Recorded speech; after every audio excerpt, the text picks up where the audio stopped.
Hello dear student, only for chem class में आपका स्वागत है। तो हम आपके लिए आज से 9th का एनसीईआरटी का साइंस का बैच स्टार्ट करने वाला है, जिसमें से बात कर लीजिए तो इसका पहला चैप्टर है हमारे आसपास के पदार्थ, मैटर इन अवर सराउंडिंग। आपने देखा होगा कि हमारे चारों तरफ जो भी वस्तुएं होती हैं, उनका आकृति, आकार और बनावट सब अलग अलग होता है, ठीक है। और इनको हम अपनी 5 ज्ञानेंद्रियों के द्वारा जो होता है देख सकते, सुन सकते, स्पर्श कर सकते, सूंघ कर इसका पता लगा सकते हैं। तो आप देखिएगा कि मतलब जो भी वस्तुएं हैं ये किसी ना किसी सामग्री की बनी होती है। जैसे कि आप देखिएगा पेड़ पौधे, कुर्सी, ये सब किसी ना किसी सामग्री की बनी होती है। वैज्ञानिकों ने जो होता है इस सामग्री को मेटर नाम दिया, द्रव्य नाम दिया या पदार्थ नाम दिया। तो आप देखिए कि पूरा का पूरा ब्रह्मांड यूनिवर्स है, ये किस चीज का बना हुआ है? ये पूरा का पूरा ब्रह्मांड जो है मेटर का बना हुआ है। अब आपके मन में सवाल आ रहा हो कि मेटर क्या है, तो सुनिएगा मेटर क्या है। मेटर वह वस्तु है जो स्थान घेरती है, जिसमें द्रव्यमान होता है। तो हम वो पदार्थ की परिभाषा की बात करते हैं। देखिएगा, पदार्थ वह वस्तु जो स्थान घेरती, जिसका द्रव्यमान होता है तथा छोटे छोटे कणों से मिलकर बना होता है। तो देखिए, जो भी पदार्थ या वस्तु होगी, जैसे कि बस कुर्सी, पेन, हवा आदि की बात कर लेते हैं, तो वो स्थान कुछ ना कुछ स्थान लेगी, ठीक है, और उसमें कोई ना कोई द्रव्यमान होगा। द्रव्यमान की बात कर लेते हैं, तो जैसे कि द्रव्यमान जो होता है वो पृथ्वी पर, और आप अगर अंतरिक्ष में चांद पर भी चले जाएंगे तो द्रव्यमान सभी जगह सेम रहता है। और द्रव्यमान का मात्रक जो होता है वो केजी होता है, किलोग्राम होता है, ठीक है। और आगे बात करें क्या तथा छोटे छोटे कणों से मिलकर बना होता है। तो हम इसके जो कणों की बात करते हैं, तो इसकी कणों की प्रॉपर्टीज के बारे में समझेंगे कि कणों के गुणधर्म क्या होते हैं। तो इसके कणों के मुख्यतः 3 गुणधर्म बताए गए हैं। सबसे पहला गुणधर्म है कि पदार्थ के कणों के बीच रिक्त स्थान होता है, और दूसरा है पदार्थ के कण निरंतर गतिशील होते हैं, और तीसरा पदार्थ के कण एक दूसरे को आकर्षित करते हैं। तो अब हम इनको एक एक करके डिफाइन करते हैं। देखिए, सबसे पहला पदार्थ के कणों के बीच रिक्त स्थान होता है, ठीक है। तो इसको हम एक एग्जांपल के द्वारा समझते हैं। जैसे कि आप देखिए कोई भी ग्लास है, ठीक है, तो उसमें आप वाटर ले लीजिए, थोड़ा बहुत पानी डाल लीजिए। अब उसमें आप जो है 2-3 चम्मच नमक या चीनी कोई भी डाल सकते हैं उसमें। जब आज में 2 चम्मच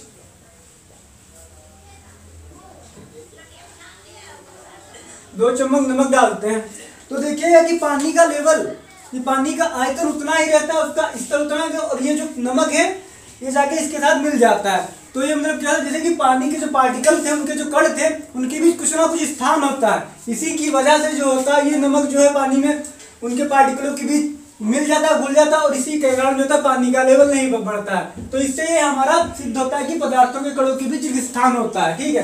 तो हम देख लेते हैं कि पदार्थ की तीनों अवस्थाओं के बीच किसमें कितना उसके बीच रिक्त स्थान होता है। सबसे पहले देखते हैं कि ठोसों में सबसे कम होता है, और ठोसों से अधिक द्रव में होता है, और सबसे अधिक गैस में होता है। तो इसका भी इस तरीके लिख सकते हैं कि गैस में सबसे अधिक होता है, द्रव में सबसे कम उससे कम होता है, फिर उससे कम जो होता है ठोस में होता है। तो इस तरीके से आपको जल्दी आ जाएगा। और इसका दूसरा पॉइंट समझते हैं कि लिखा है कि पदार्थ के कण निरंतर गतिशील अवस्था में रहते हैं। तो इसके लिए आपको एग्जाम्पल के द्वारा समझते हैं। जैसे कि फिर आपको इसमें एक गिलास लेना है, और उसमें आप पानी डाल लीजिए, ठीक है, पानी डाल लीजिए। अब इसमें आपको कोई भी स्याही, इंक, रेड या व्हाइट, कोई रेड ब्लू कलर की डालनी है, या मतलब ड्रॉपर से जो होता है, ड्रॉपर से इसमें इंक की 2-3 बूंदे डालेंगे। तो देखिएगा कि इसमें जो पदार्थ के कण जो होते हैं, इनमें गतिज ऊर्जा होती है। जब इसको हम गर्म करते हैं, जब तापमान बढ़ने पर इसकी गतिज ऊर्जा बढ़ जाती है। तो आपको इस गिलास को जो होता है बहुत ही शांत अवस्था में किसी टेबल पर रख देना है। फिर उसके बाद इसमें इंक की सहायता से 2-3 ड्रॉप रेड इंक की डालनी है। तो जिससे आप देखेंगे कि कुछ समय में जो होता है पानी के पार्टिकल जो होते हैं गतिशील अवस्था में रहते हैं। इससे जो होता है, इसकी जो होता है ड्रॉपलेट जब आप डालेंगे तो इसका कलर जो होता है देखिए पूरा रेड हो जाता है। तो जिससे यह सिद्ध होता है कि पदार्थ के कण निरंतर गतिशील अवस्था में रहते हैं। और इसका दूसरा उदाहरण भी हम आपको समझाते हैं। जैसे कि कोई एक कमरा है, ठीक है, आप 2 अगरबत्ती लीजिए, तो आप किसी एक कोने पे बिना जलती अगरबत्ती रख दीजिए, दूसरे कोने पे जलती अगरबत्ती रख दीजिए, ठीक है। जब आप देखेंगे बिना जलती अगरबत्ती के पास जाएंगे, तब आपको उसमें भी जो होता है थोड़ी बहुत खुशबू महसूस होगी। लेकिन जो अगरबत्ती जल रही है, तो उससे वो पूरी उसकी जो होता है खुशबू पूरे कमरे में भर जाएगी, जिससे यह सिद्ध होता है कि पदार्थ के कण निरंतर गतिशील अवस्था में रहते हैं। अब हम यहाँ देख लेते हैं कि ये सबसे ज्यादा किसमें कण निरंतर गतिशील अवस्था में रहते हैं। तो सबसे कम ठोस में होते हैं, फिर द्रव में मध्यम होते हैं, फिर सबसे अधिक गैस में होते हैं। तो आप इस प्रकार के लिख सकते हैं कि गैस में जो होता है सबसे अधिक अवस्था में कण गतिशील रहते हैं, द्रव में जो होता है उससे कम, फिर उससे कम ठोस। तो अब हम इसके तीसरे पॉइंट की बात कर लेते हैं। इसका तीसरा पॉइंट है पदार्थ के कण एक दूसरे को आकर्षित करते हैं। तो ये जो आकर्षित करते हैं इसमें आकर्षण बल होता है। तो कणों के बीच आकर्षण बल को हम संसंजन बल भी कहते हैं, कोहेशन फोर्स भी कहते हैं, ठीक है।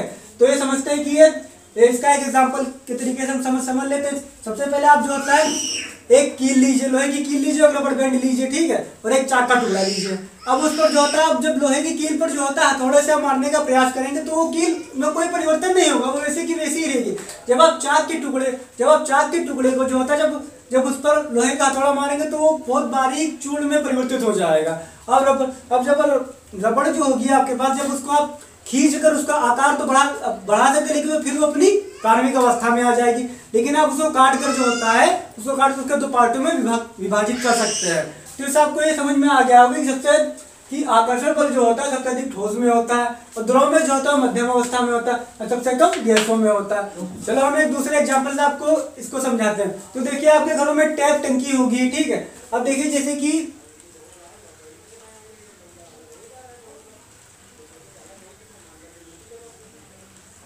ये टंकी, ठीक है, और इसमें से पानी निकल रहा है, ठीक है। अब आप एक उंगली की सहायता से जो होता है, जैसे कि ये जो बिंदु है ये आप हमारी उंगली मान लीजिए, ये उंगली है। जब आप इसको उंगली से बंद करने का प्रयास करेंगे तो यहाँ पर जो पानी है ये दो भागों में डिवाइड हो जाएगा, लेकिन कुछ दूरी के बाद ही फिर आपस में जो होता है ये एक पॉइंट के सहारे नीचे गिरता रहेगा, क्योंकि पानी के जो कण होंगे वो बाद में फिर जो होता है वो आपस में जो होता है आकर्षण बल के द्वारा आपस में बन जाएंगे और ये एक पॉइंट के रूप में गिरता रहेगा। अब आप देख लीजिए कि सबसे आकर्षण बल जो होता है सबसे अधिक ठोसों में होता है, और द्रव में मध्यम होता है, और सबसे कम गैसों में होता है। लेकिन गैसों में आकर्षण ना के बराबर ही समझिए, क्योंकि कोई भी गैस आप छोड़ देने वो तुरंत वायु में परिवर्तित हो जाती है और वातावरण में फैल जाती है। तो आप देख लीजिएगा ये जो होता है आकर्षण बल जो है सबसे ज्यादा जो होता है ठोस में जो होता है सबसे अधिक होता है, फिर ठीक है, फिर उससे कम जो होता है द्रव में होता है, द्रव में मध्यम होता है, फिर जो होता है गैस में होता है।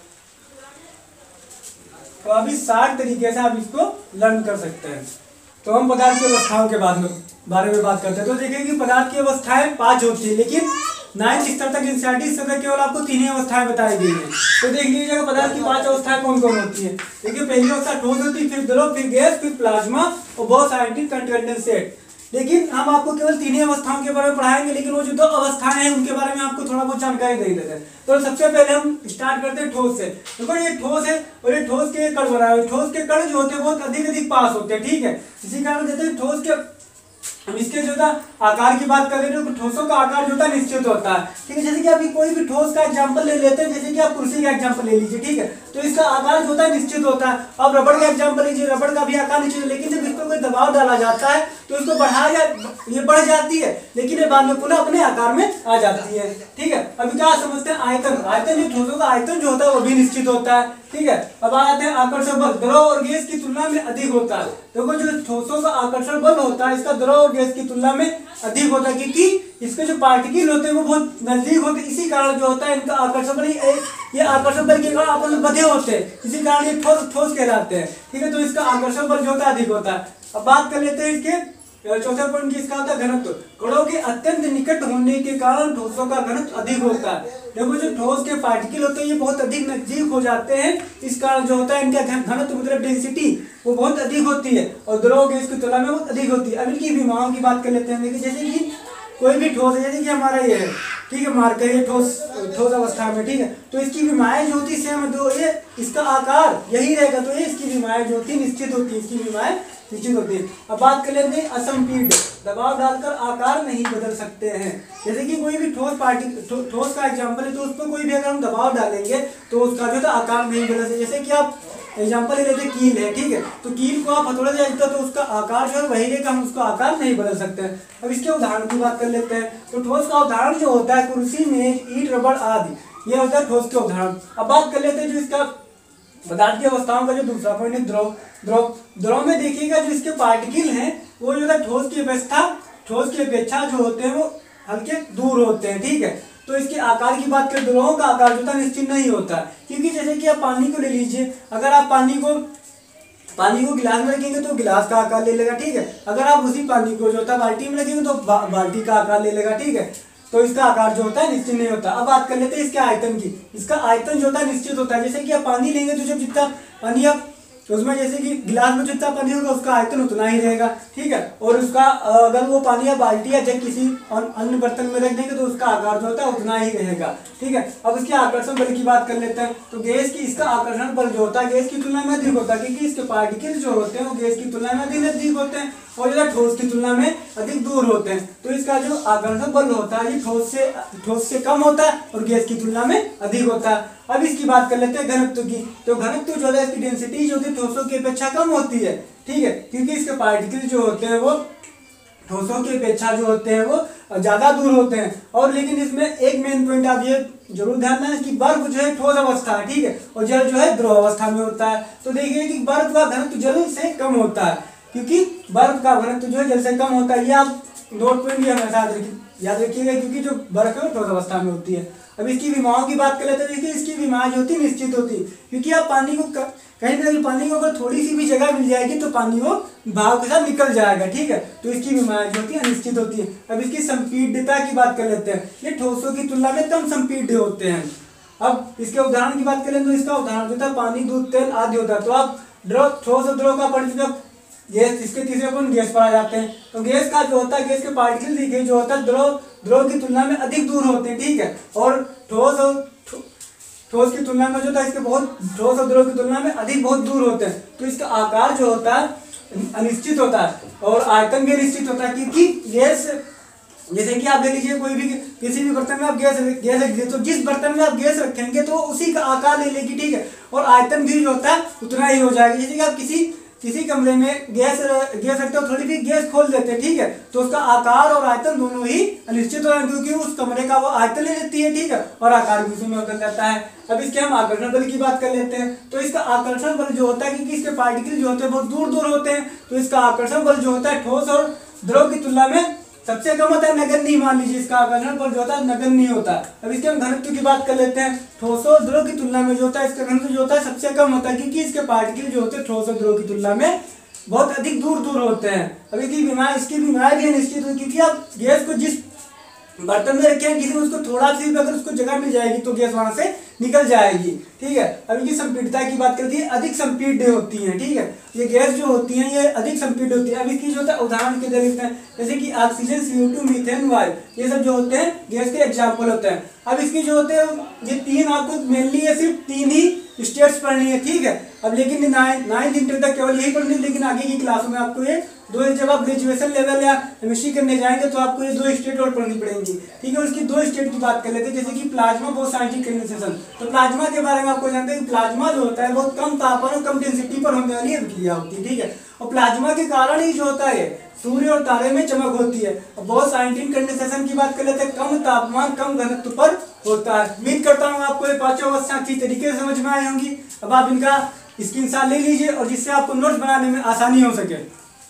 तो हम सब पदार्थ की अवस्थाओं के बारे में पढ़ चुके हैं। तो अब आपके मन में सवाल आ रहा होगा कि पदार्थ की अवस्थाओं को आपस में बदला जा सकता है या नहीं बदला जा सकता है। हाँ, पदार्थ की अवस्थाओं को आपस में बदला जा सकता है, क्योंकि पदार्थ की तीनों अवस्थाएं आपस में अंतर परिवर्तनीय होती हैं।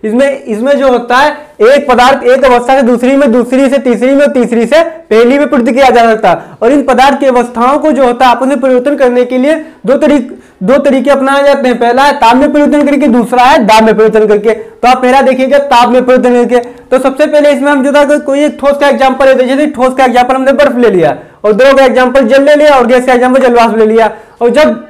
और जब इसका हम पहली स्टेप में जब इसका तापमान बढ़ाएंगे, जब बर्फ का तापमान बढ़ाएंगे, गर्म करेंगे, तो ये जल में परिवर्तित हो जाएगा। फिर जल को जब गर्म करेंगे तो जलवाष्प में परिवर्तित हो जाएगा, क्योंकि जल जो है द्रव अवस्था का एग्जांपल है, जलवाष्प जो गैस अवस्था का एग्जांपल है। और इसको दूसरी तरीके जब इसको ठंडा करेंगे तो ठंडा करने के लिए हम यही उल्टा कर देंगे इसका। तो जलवाष्प को जब हम ठंडा करेंगे तो ये जल में परिवर्तित हो जाएगा, और जब इसको और ठंडा करेंगे तो ये बर्फ में परिवर्तित हो जाएगा। तापमान घटाने पर जो होता है ठीक इसका जो होता है उल्टा हो जाता है। चलो अब हम इसके दूसरे बिंदु की बात करते हैं, दाब में बदलाव करके, ठीक है। तो जैसे कि गैस है, जब इस पर हम अधिक दाब लगाएंगे तब इसको दाब बढ़ा देंगे तो जो द्रव अवस्था में परिवर्तित हो जाएगी। जब द्रव पर दाब बढ़ा देंगे तो ठोस अवस्था में परिवर्तित हो जाएगी। और इसके विपरीत ठीक उल्टा, जब ठोस में जो है दाब कम करने पर, जब ठोस में दाब कम करेंगे तो द्रव अवस्था में परिवर्तित हो जाएगी, और द्रव में दाब कम करने पर तो गैस अवस्था में परिवर्तित हो जाएगी। तो आप अब इसका स्क्रीनशॉट ले लीजिएगा।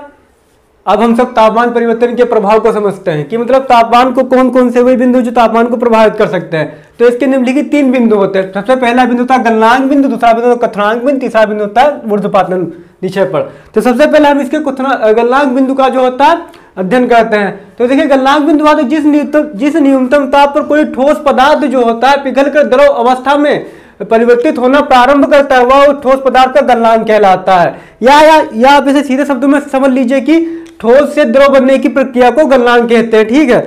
और देखिए जी बर्फ का जो होता है गलनांक में 0 डिग्री सेंटीग्रेड होता है। जो 0 डिग्री सेंटीग्रेड को जो हम जो है या 273 केल्विन भी कहते हैं, ठीक है। और जो बर्फ का गलनांक बिंदु होता है 0 डिग्री सेंटीग्रेड होता है, क्योंकि बर्फ जो होता है 0 डिग्री सेंटीग्रेड पर जो होता है द्रव अवस्था में परिवर्तित होना प्रारंभ कर देता है। और लोहे का गलनांक बिंदु जो होता है 1534 डिग्री सेंटीग्रेड होता है। अब संलयन की प्रस्तुत ऊष्मा की बात करते हैं। तो इसकी सबसे पहले परिभाषा नहीं, सबसे पहले हम इसको एक एग्जाम्पल के द्वारा आपको समझा देते हैं। तो सबसे पहले हम इसमें जो होता है एक बीकर लेते हैं, ठीक है, और उसको एक स्टैंड की सहायता से लटका देते हैं और उसमें एक बर्नर लगा देते हैं और उसमें एक थर्मामीटर डाल देते। थर्मामीटर इसलिए डाल देते क्योंकि हम इसमें होने वाले तापमान परिवर्तन को नोट कर सकते हैं। और एक कांच की छड़ लेते हैं। कांच की छड़ जो होता है इससे बर्फ को हिलाने के लिए इसमें इसका प्रयोग किया जाता है, ठीक है। और जो होता है इसमें स्टैंड और जाली लगा देते हैं। तो आप देखिएगा कि बर्फ का जो होता है, बर्फ जो थी -4 डिग्री सेंटीग्रेड पर जम जाती है, ठीक है।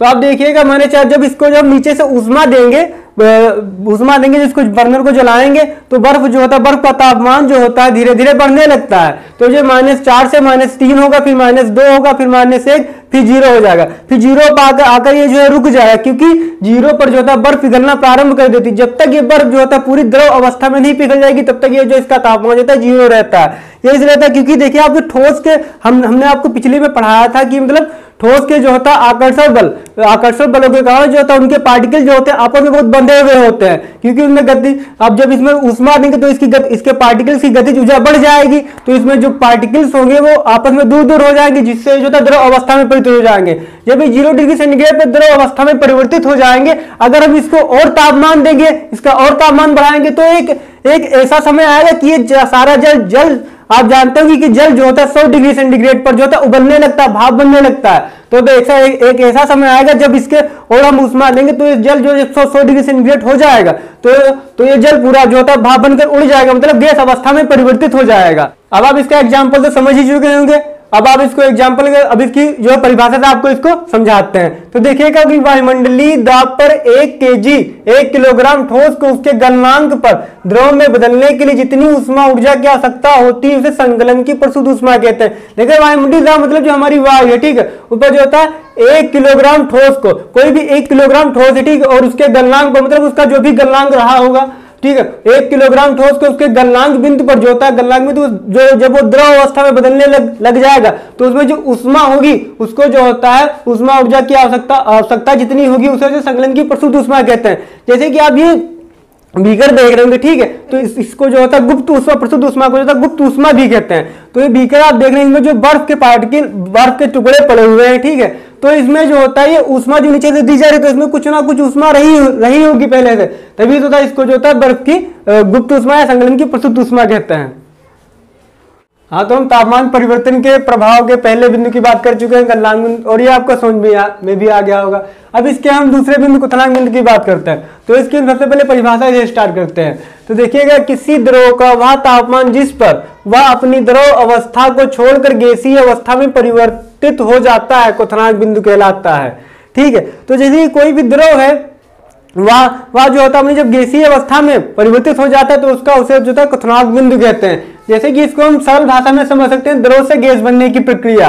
तो देखिएगा कि जल का जो होता है क्वथनांक बिंदु जो होता है 100 डिग्री सेंटीग्रेड होता है, ठीक है। जल जो होता है 100 डिग्री सेंटीग्रेड पर जो होता है भाप बनना प्रारंभ हो जाता है, मतलब द्रव अवस्था से गैस अवस्था में जाना प्रारंभ हो जाता है, ठीक। चलो अब हम वाष्पीकरण की गुप्त ऊष्मा की बात करते हैं। सबसे पहले जो हम इसको एग्जाम्पल के द्वारा समझते हैं।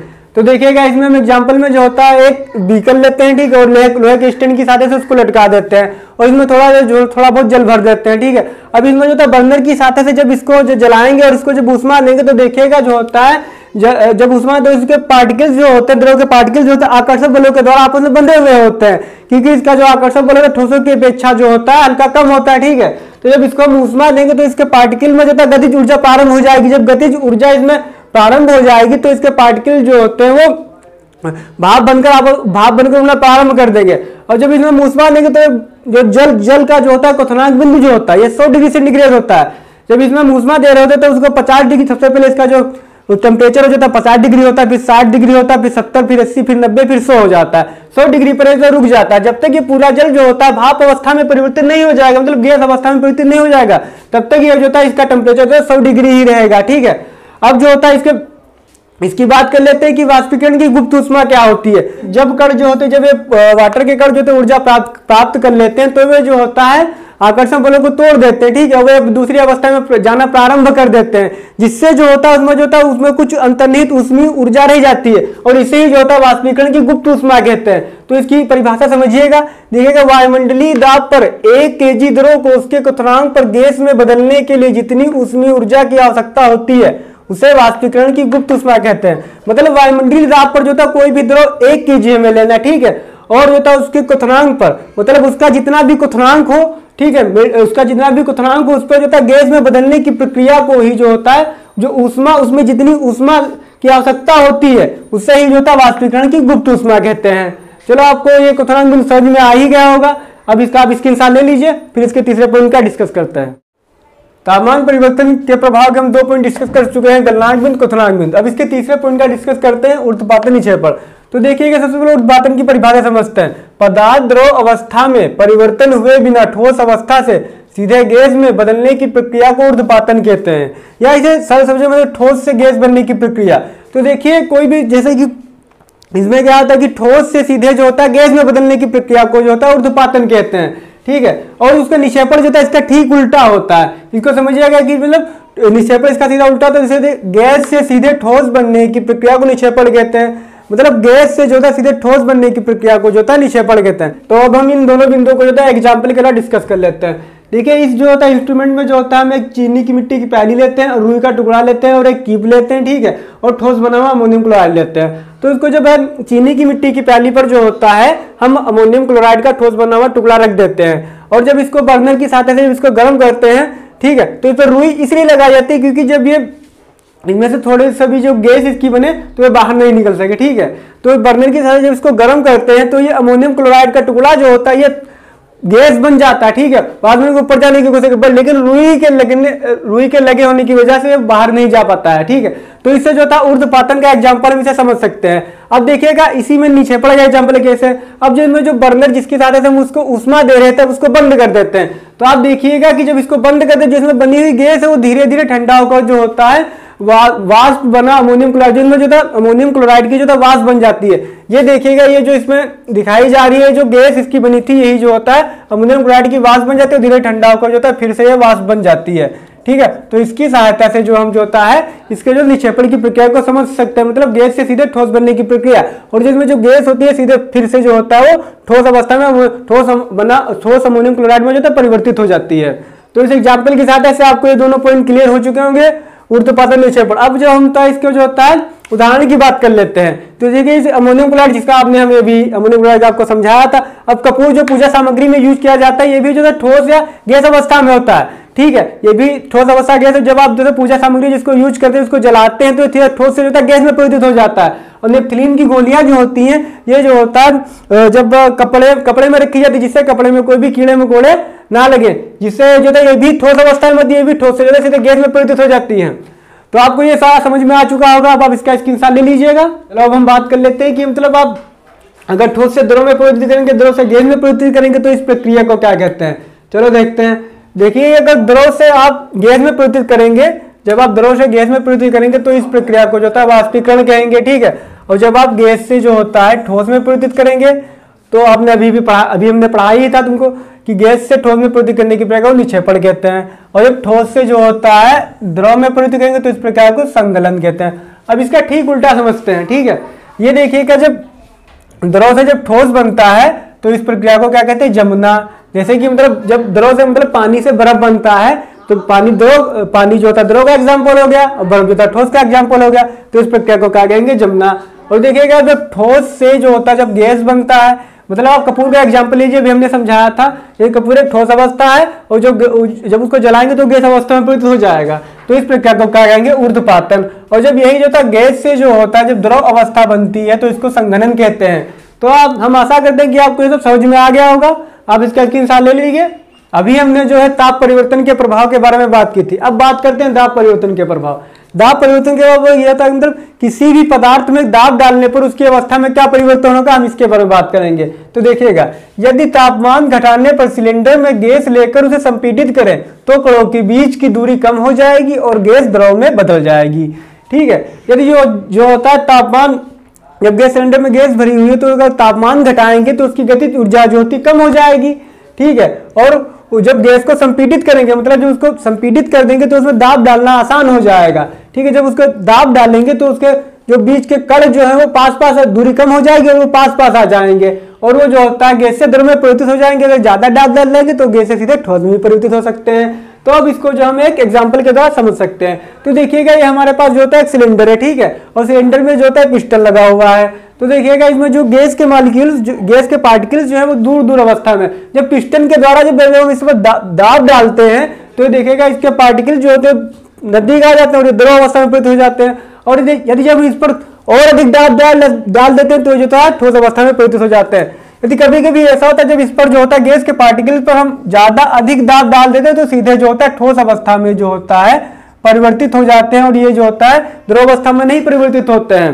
इसके पॉइंट के बारे में समझ लेते हैं। तो दाब बढ़ने से कण नजदीक आते हैं। देखिएगा, इसमें जो गैस के पार्टिकल जिस पर हम पिस्टन के द्वारा दाब डालेंगे तो इसके कण देखिए आप नजदीक आ जाते हैं। ठीक है, दाब घटने से कण दूर हो जाते हैं। मतलब जैसे कि ठोस अवस्था में जैसे हम इस पर जो होता है इसका उल्टा, सेम उल्टा, जैसे हम इस पर जो होता है दाब घटाते जाएंगे, जब इस पर दाब घटाते जाएंगे तो इसके जो है कण जो होते हैं ठोस से द्रव में आ जाएंगे। द्रव में जो होता है पार्टिकल जो होते हैं ठोस से ज्यादा दूर होते हैं और द्रव से जो होता है गैस में उससे भी दूर होते हैं। अब इस पॉइंट को आप भी समझ चुके होंगे। अब इसके एग्जांपल की बात कर ले। तो सबसे पहले हम कार्बन डाइऑक्साइड का एग्जांपल देख लेते हैं। तो कार्बन डाइऑक्साइड जो होती है वो गैस अवस्था में होती है। ठीक है, जब इस पर जो हम पिस्टन द्वारा दाब डालते हैं तो ये जो होता है ठोस कार्बन डाइऑक्साइड सीधे जो होता है ठोस अवस्था में परिवर्तित हो जाती है, द्रव में नहीं परिवर्तित होती है, तो सीधे गैस ठोस अवस्था में परिवर्तित हो जाती है। अब इसको हम शुष्क बर्फ भी कहते हैं क्योंकि ये जो होती है ठोस कार्बन डाइऑक्साइड ये द्रव अवस्था में गैस से द्रव अवस्था में ना परिवर्तित होकर सीधे ठोस अवस्था में परिवर्तित हो जाती है, इसलिए इसको जो होता है शुष्क बर्फ हम कहते हैं।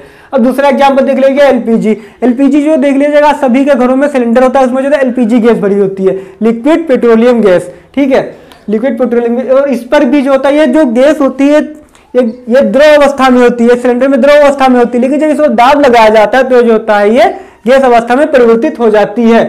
अब इस पॉइंट में देख, दाब बढ़ाने पर पदार्थ के कणों को नजदीक लाया जा सकता है। ठीक है, जब हम जो पार्टिकल्स होंगे गैस के, जब इस पर जब दाब लगाएंगे तो ये जो होते हैं ये नजदीक द्रव अवस्था में नजदीक आ जाएंगे। फिर जब इस पर और दाब लगा देंगे तो ठोस अवस्था में और नजदीक आ जाएंगे, जिससे ये आकर्षण बलों के द्वारा आपस में बन जाएंगे। तो जिससे ये सिद्ध हो सकता है कि दाब परिवर्तन के प्रभाव के कारण जो होता है गैस को हम द्रव में परिवर्तित कर सकते हैं, द्रव को ठोस में परिवर्तित कर सकते हैं या सीधे गैस से ठोस में परिवर्तित कर सकते हैं। अब आप इसका स्क्रीनशॉट ले लीजिएगा। अब हम वाष्पीकरण की बात करते हैं। तो सबसे पहले हम वाष्पीकरण की परिभाषा ना समझकर उसको एक क्रियाकलाप के द्वारा समझेंगे। तो सबसे पहले हम उसमें क्या करते हैं, गिलास ले लेते हैं। ठीक है, और उसमें पानी भर देते हैं। फिर जो होता है उसमें पानी हम देख लेंगे कि पानी का स्तर क्या है और फिर उसको एक शांत जगह पर रख देंगे। फिर उसको थोड़ी देर बाद या सुबह रख देंगे, शाम को देखेंगे कि पानी का जो होता है ऊपरी स्तर या ऊपरी की सतह का स्तर जो होता है भाप बन के उड़ चुका हुआ होता है और उसमें थोड़ा पानी कम हो गया होता था। तो पानी के भाप बनने की उड़ने की प्रक्रिया को हम वाष्पीकरण कहते हैं। अब इसको हम जो है परिभाषा के द्वारा समझते हैं। देखिए, यह सतह पर होने वाली प्रक्रिया है जिसमें द्रव पदार्थों में सतह के कण क्वथनांक से नीचे किसी भी तापमान पर वाष्प में बदलने लगते हैं। इस प्रक्रिया को वाष्पीकरण कहते हैं। मतलब यह हुआ कि वाष्पीकरण जो होता है केवल जो होता है द्रव की सतह पर होता है। मतलब जो सतह वाला जो पानी होगा केवल वही भाप बनकर उड़ेगा। ये क्वथनांक से देखिए, क्वथनांक जो होता है उबलने की प्रक्रिया को कहते हैं, लेकिन उबलने की प्रक्रिया से नीचे जो पानी भाप बनकर उड़ जाता है तो इसी प्रक्रिया को जो हमें वाष्पीकरण कहते हैं। अब देख लेते हैं कि वाष्पीकरण को कम करने या बढ़ाने वाले अनेक कारक होते हैं। इन कारकों के बारे में हम डिस्कस कर लेते हैं। तो वाष्पीकरण को प्रभावित करने वाले जो होते 4 कारक होते हैं। सबसे पहला कारक होता है सतह का क्षेत्रफल। तो सबसे पहले हम सतह के क्षेत्रफल के बारे में डिस्कस कर लेते हैं। तो वहां पे कप ले लीजिए, ठीक है, और उसमें चाय लीजिएगा और एक प्लेट में चाय लीजिएगा। तो देखिएगा कि कप का जो होती है सतह जो होता है वह प्लेट की सतह से जो थी कम होती है। तो इसमें तो यह सतह पर होने वाली प्रक्रिया है। तो मतलब इसका यह हुआ कि जिसकी सतह का क्षेत्रफल जितना ज्यादा होगा वाष्पीकरण उसमें उतना ही अधिक होगा। तो प्लेट की सतह का क्षेत्रफल जो है अधिक है,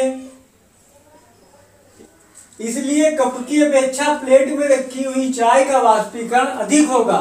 ठीक है, अब हम इसके दूसरे पॉइंट तापमान की बात कर लेते हैं। जब तापमान की बात करते हैं तो देखिए आप एक गिलास में पानी रख दीजिए कि गर्मियों के महीने में, ठीक है, और एक गिलास में पानी रख दीजिए सर्दियों के महीने में।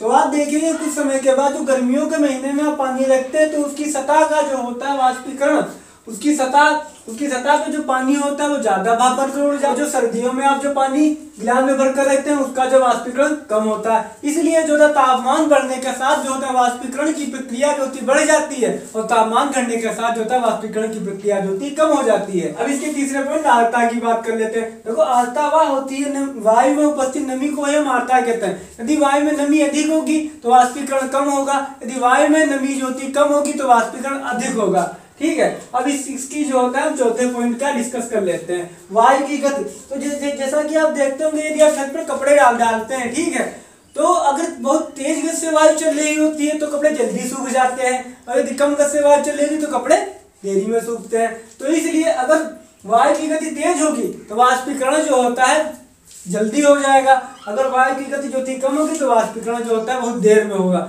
तो आप ये चारों पॉइंट समझ चुके होंगे वाष्पीकरण को प्रभावित करने वाले कारक।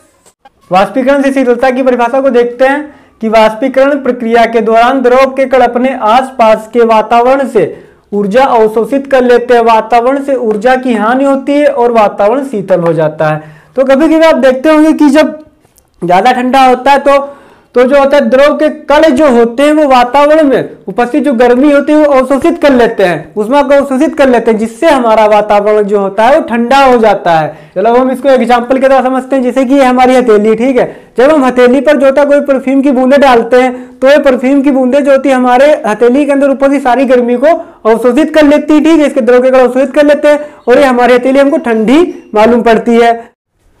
और इसी के साथ आपका पहला चैप्टर समाप्त होता है। मैं उम्मीद करता हूं मैंने इसमें जो भी चीजें आपको समझाएंगी वो अच्छे से समझ में आ गई होंगी।